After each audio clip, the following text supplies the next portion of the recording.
In the spring of 312 AD, on the eve of a decisive battle, a Roman general named Constantine stood at a crossroads, both politically and spiritually. The empire was fractured, rivals closed in. Defeat would mean death. As the sun dipped low, Constantine looked to the sky and saw something impossible, a blazing symbol of light shaped like a cross hovering above the sun. Beneath it, words appeared, "By this sign conquer." That night the vision returned in a dream. A voice instructed him to mark his soldiers' shields with the symbol he had seen.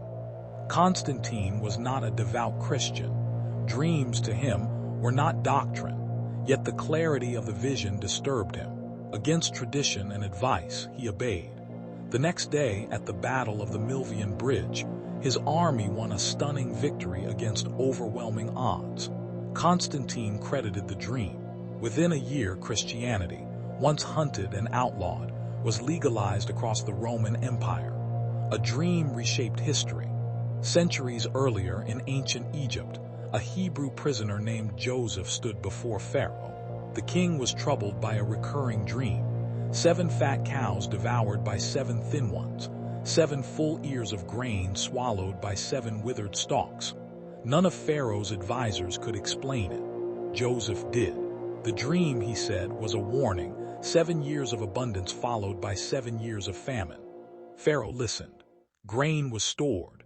When famine struck, Egypt survived while neighboring nations collapsed. A dream turned foresight into survival. And in the medieval world, a young girl named Joan of Arc claimed she heard voices and saw visions, saints urging her to lead France against English occupation. Illiterate and poor, she convinced generals, inspired soldiers, and shifted the tide of the 100 Years' War. Her visions made her powerful. They also made her dangerous. She was later executed, but France would rise, and her story would outlive her enemies.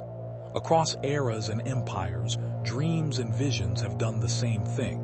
They arrived uninvited, ignored logic, and demanded courage. History is not shaped only by armies and laws. Sometimes, it bends to a moment when someone dares to listen to what others dismiss as imagination and acts on it.